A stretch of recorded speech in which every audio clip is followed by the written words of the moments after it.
And then rewire how you talk about saving, budgeting, building, living life, marriage, your children, your dream job, all those things. Rewire what you say about those things and how you think about those things. Mm-hmm. So let's go back to the first one. Your money mindset matters. Let's just take money out. Your mindset matters. Let's start there. And then you have to ask yourself, am I going to be rooted in faith or fear? Me, I want to be rooted in faith.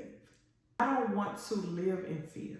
I don't want to live below the life that God has for me.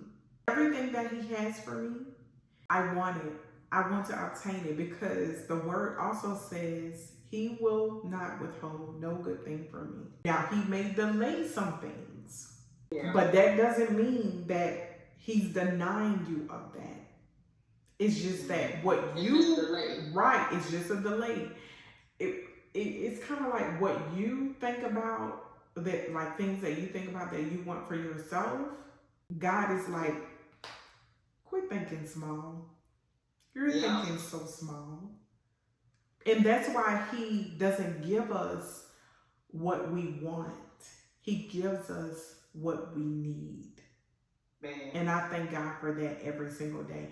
I thank God that He really does not treat us as our sins deserve. He doesn't give us what we truly deserve.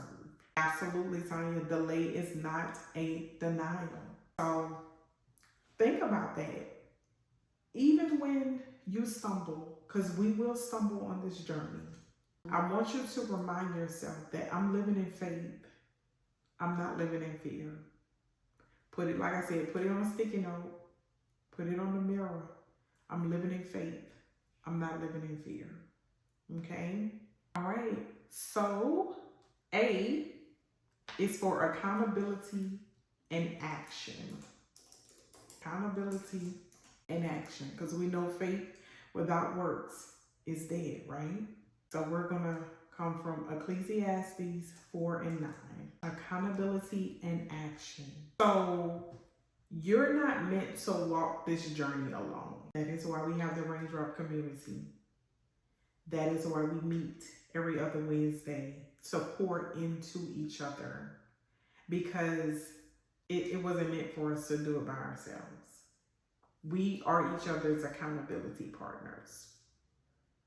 So Ecclesiastes 4 and 9 says, 2 are better than 1 because they have a good return for their labor.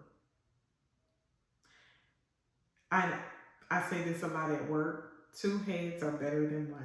Sometimes I'm looking at something, I'm getting frustrated because I can't figure it out. And then I get a new, fresh set of eyes on it. And it was in my face the whole entire time. 2 is always going to be better than 1. But you have to be on the same accord. Because you can't be going left and then your accountability partner trying to pull you to the right. It's not going to work out. You have to be on one accord, always.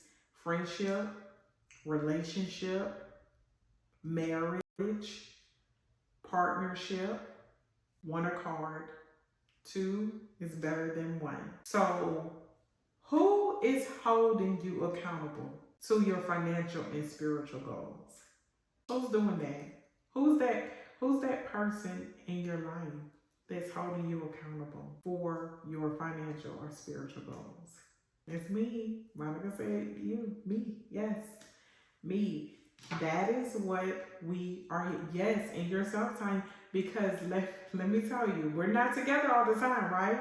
We come together twice a month, and you guys have access to me, you know that. But yes, I'm holding you accountable for sure, but you have to hold yourself accountable, absolutely. And like we just said, 2 is better than 1, right? So you hold yourself accountable, your accountability is going to hold you accountable as well, so that you can stay on that straight pathway. Absolutely. Get in community like this one, like the raindrop community, so that you are not just consuming, you are growing. I want to know from each of you, and I know Kavana, you're new. This is your second week here. Are you growing in this community? Let me know. You can put it in the chat. You can give me an emoji. You can come off mute. I want to talk about this. Okay, Monica says most definitely. Tanya says yes.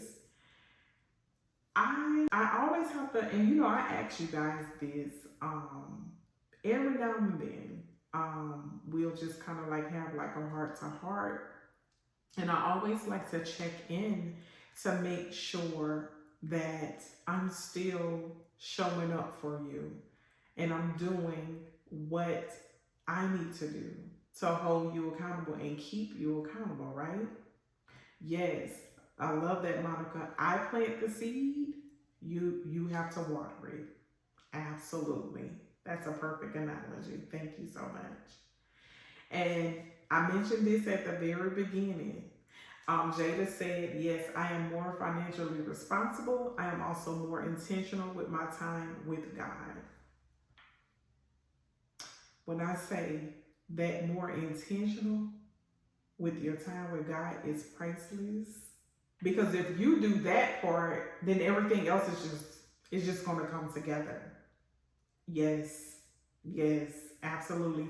And Monica, you are right. Because sometimes you do have to uproot those bad crops. You absolutely have to uproot those bad crops sometimes. And so the third point that I was going to give you guys, I actually said it as I was typing the verse out. Faith without works is dead. It's time to take the step. And like I said, Kavana, I know you're new here, but I appreciate you showing up and wanting to learn and wanting to be a part of this community, because we really do life together. Even though we meet twice a month, like I said, you guys have access to me. And I hope that you are definitely learning in this community as well. The second tip, Jada, was get in a community like this one. You're welcome, Kavana. Make sure that you're not just consuming, but you are growing. I hope that answers your question, Jada. You can come off mute if I'm not clear. All right. Yes, like-minded people. Yes, absolutely.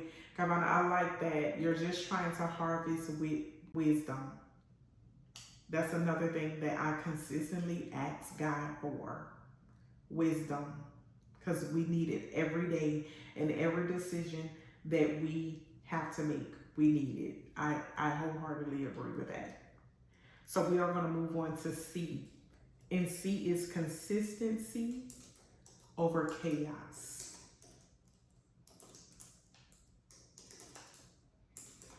Monica, I have a question. Tell me, and I'm going to ask just Monica, but I want to hear her answer first.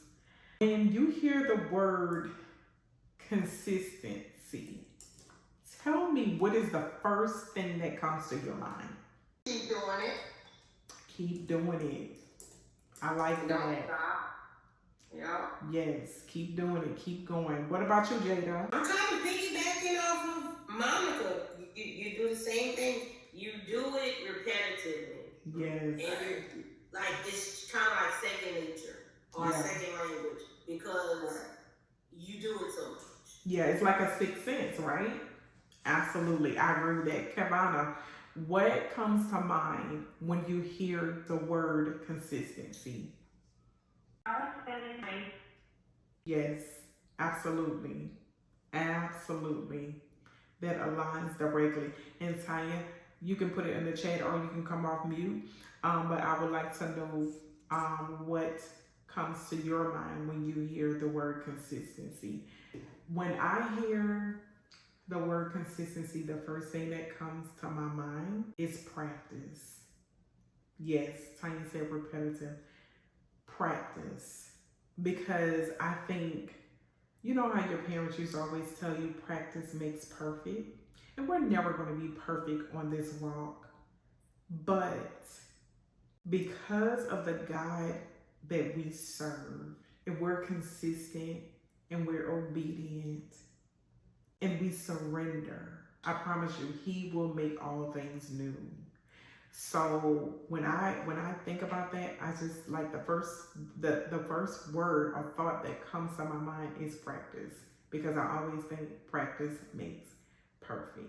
So this is something that we have to continually do. So waking up, which part, Jada?